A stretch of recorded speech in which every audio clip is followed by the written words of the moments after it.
everybody, welcome. So I'm in kind of a pickle right now. I have been working on this video ranking every 2021 film that I saw, and it's been kind of hectic editing it. I did not think it was going to be this hard to put a pretty simple project together, but alas, that's what happened. Yeah, right now I'm still working on that, so I can't put out like well-edited videos. Right now I'm kind of at a situation where I can just sit down and talk about some stuff that I've seen in the past few months, so that's exactly what I'm gonna do. I have not made a monthly what I watched video since November, and it's now March, so yeah, I'm going to cover not every film that I saw, but just the ones that stuck out to me. So this is some of the stuff that I've watched in the past few months. Just temporarily changing that name, I apologize. Side Effects, directed by Steven Soderbergh. I really watched this primarily for Rooney Mara, who, hot take here, but she may be my favorite actress of all time. And it feels weird to say, but there's a certain quality to her acting prowess that just really speaks to me. I don't know what exactly it is, but I really love her as a performer. Side Effects really is a true testament to that. It's a very good movie, 8 out of 10. I saw The Royal Tenenbaums, directed by Wes Anderson. This is now my favorite Wes Anderson film. You know, I've liked his movies, I've really appreciated the style to them, but there's something about this film that feels like has so much more substance injected into it. And the style is definitely there. You can definitely see the blueprints of his style really kind of fully forming. Yeah, I think I really love this film for the heart it possesses. It actually has a lot of meat to it in regards to the human drama and the human elements, and I really love that about it. Despite having all of this deadpan humor, it still is very alive at its center. Oh yeah, I saw the new Spider-Man. I forgot to talk about that one. I don't know if I was like insanely crazy about it, but I thought it was super enjoyable for exactly what it was, and I think it knew its target demographic. There are moments in here that I really loved. Had a lot of really great moments,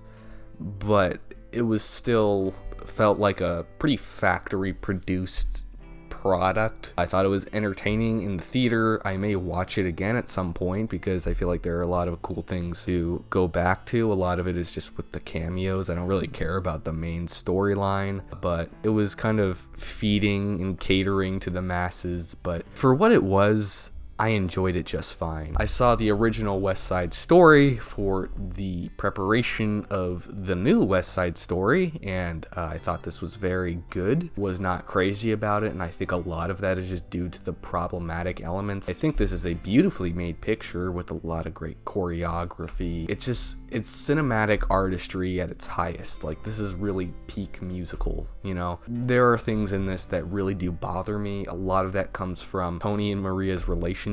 I find them to be extremely unlikable characters, but it just kind of hinges on this manipulation as some sort of tool to make you invested in their relationship. Very manipulative, and I did not appreciate that, but you know, the musical numbers were great. I really liked the performances. It was a good movie. 7 out of 10. Saw The Grand Budapest Hotel, another Wes Anderson movie. This is one I've been hyped for years. I mean, like, I have been wanting to watch this for such a long time. Just looking at individual frames of this just get me excited about filmmaking. The colors, the lighting, it's all just a really beautifully idiosyncratic atmosphere that's being created by Wes Anderson, and I really do appreciate all of the work he put into it. But unfortunately, I just did not connect with this on a personal level, and that's really just a me thing. I don't think there's anything wrong with the film in general. It just doesn't have anything for me emotionally speaking. I enjoy it for exactly what it is. It's like the best slice of cake you've ever tasted. It's very, very tasty, but once you get to the end of it, like, what did it really do for you, you know? That's kind of how I feel about it. Really great movie on that technical level, pretty much perfect, but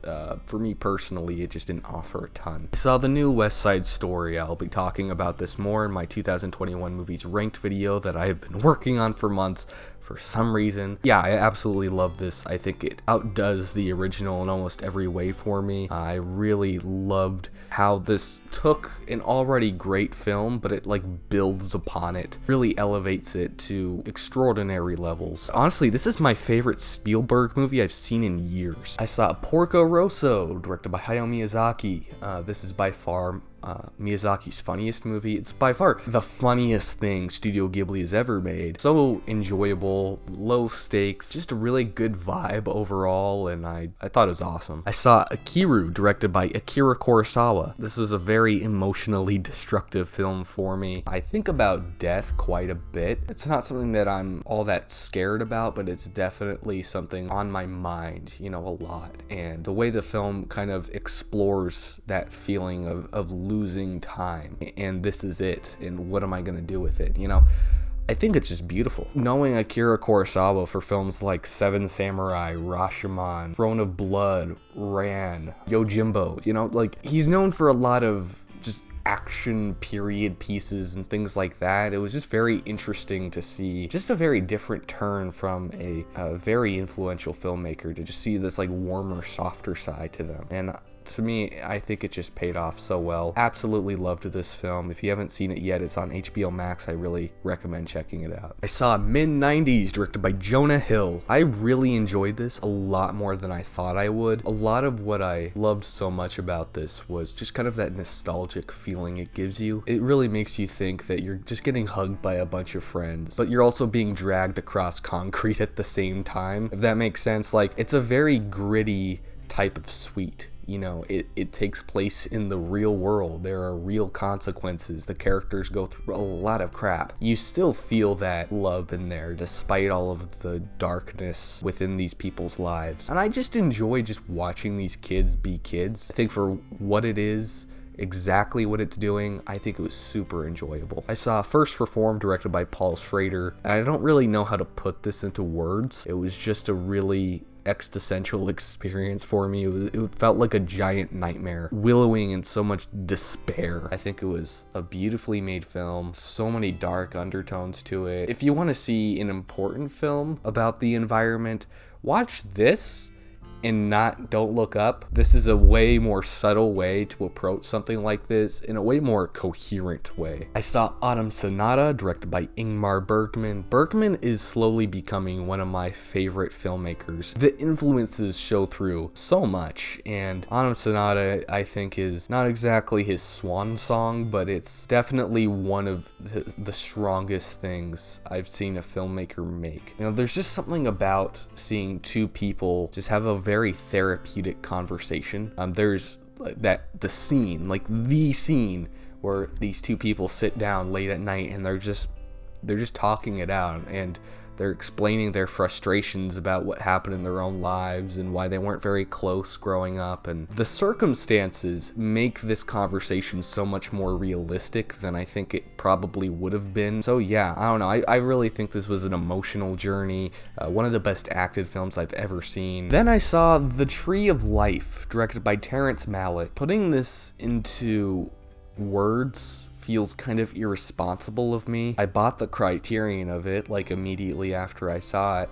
It's one of those 10 out of 10 masterpieces that you just can't get out of your mind. It really taps into this very metaphysical, cerebral side to life. It's a very abstract way to view things, and since I have a very visual imagination, I didn't mind how random some of the imagery could feel at times. Even if the imagery didn't mean anything in retrospect, I still loved what it provided me. I feel like it offered everything I needed, especially at the point I was during that day when I saw it, and just where I am at in my life. This was a very important film for me, and I will be rewatching it soon. I have not seen a movie, I think, ever where I saw it and it immediately jumped into my top 10 favorite films of all time. That's insane to me, and it happened with this. I cannot get it out of my mind. I advise you to go see it, even if you're a more literal, practical person and you can't really accept more of this abstract. I still think it's worth seeing and experiencing for yourself, and you can interpret it however you want to interpret it. I saw Schindler's List for the first time. This is by far Spielberg's best film.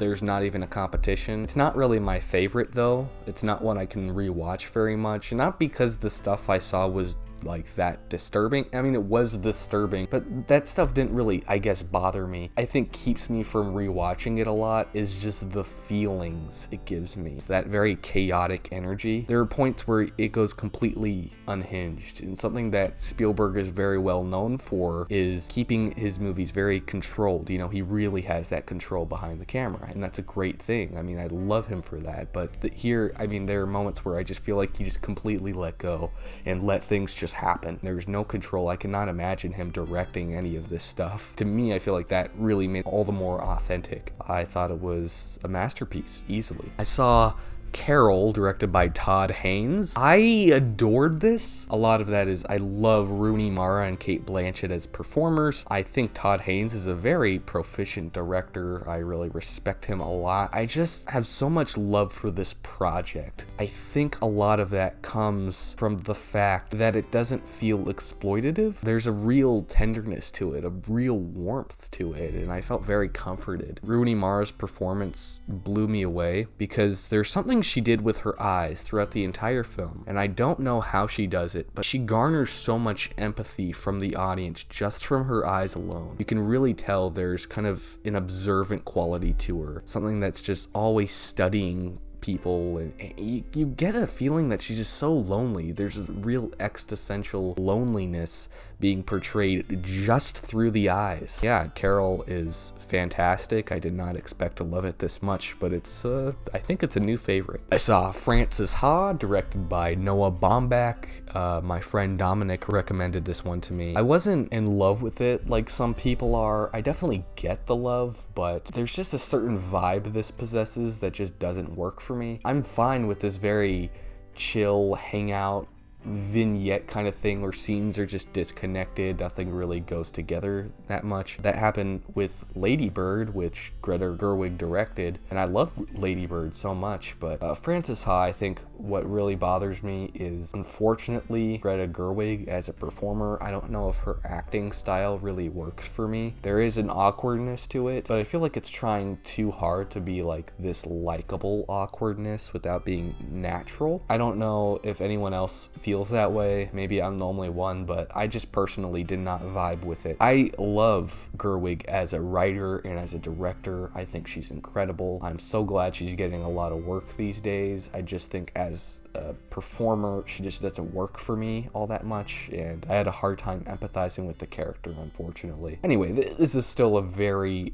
good film, and it accomplishes exactly what it needs to very well. I saw Synecdoche, New York, directed by Charlie Kaufman. Yeah, it was great, but I really feel like I need to rewatch it a couple times to really fully appreciate it. Like I said with The Tree of Life, films like this need to be construed in a certain way, and it's all really up to the audience. I thought Philip Seymour Hoffman was absolutely electrifying in this.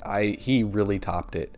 I didn't think he could because I thought The Master was his best performance, but he really brought it up a notch with this one, and I'm so sad that he's gone. Rest in peace, man. Yeah, this was a very hard-hitting watch in a lot of areas, but then there are a lot of just random things that I felt kind of indifferent about, so I'm gonna need to rewatch it again to fully appreciate it. I saw A Brighter Summer Day, directed by Edward Yang. This is a 4-hour-long Chinese film about some boys hanging out and doing stuff. I think it properly emulates a lot of warmth, but that's juxtaposed with the masculine aggression stirring underneath the entire film. And so throughout the movie, you kind of feel that boiling anger just rising and rising and rising to the top, and it becomes something really fascinating by the end. I think this was a fascinating movie, but I'm not going to lie to you and say I was attentive for the entire experience, because I was not. I saw Memories of Murder, directed by Bong Joon-ho. This is a more elevated version of the movie Seven, but I enjoy Seven more just because I think I just enjoy watching that mystery unfold. But I think the characters in this film are so much more more well developed. It's,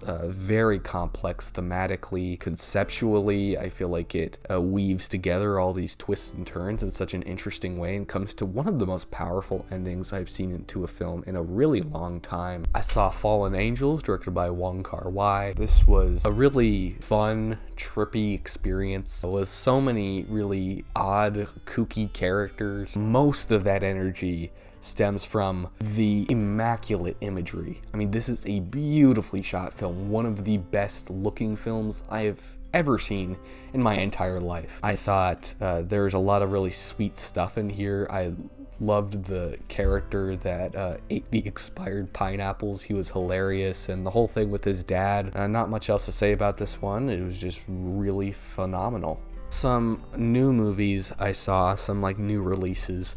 I saw the new Pixar film Turning Red. I really liked it a lot more than I expected I would, and very funny. I love the Edgar Wrighty style of editing going on. I saw the new Batman. I thought about reviewing it on this channel because it's a new release and, you know, content is important, but I didn't feel like it. I thought it was good, and then I forgot about it, but I thought Robert Pattinson was very good as Batman. And Matt Reeves is going to direct more of these, and I'm happy.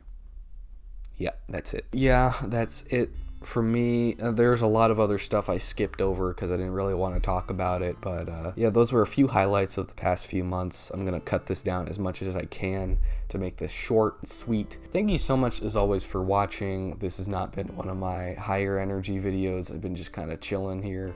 But as for like a few updates, I did repaint my room. It's blue now. This may be my new setup from now on. I'm gonna hang up some posters. This new Star Wars thing.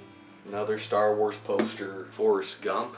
And a cool, I don't know if you can see this. It's a cool Bo Burnham inside poster. Pretty sure it came in from like Russia or something. Thank you, as always, for watching. Thanks for sticking around. And I'll see you in my next video, which is hopefully the finished 2021 releases ranked video, which I'm so sick of working on. I'm gonna be happy when it's done. Yeah, I love you all. This is Ethan Butler, and I'm out.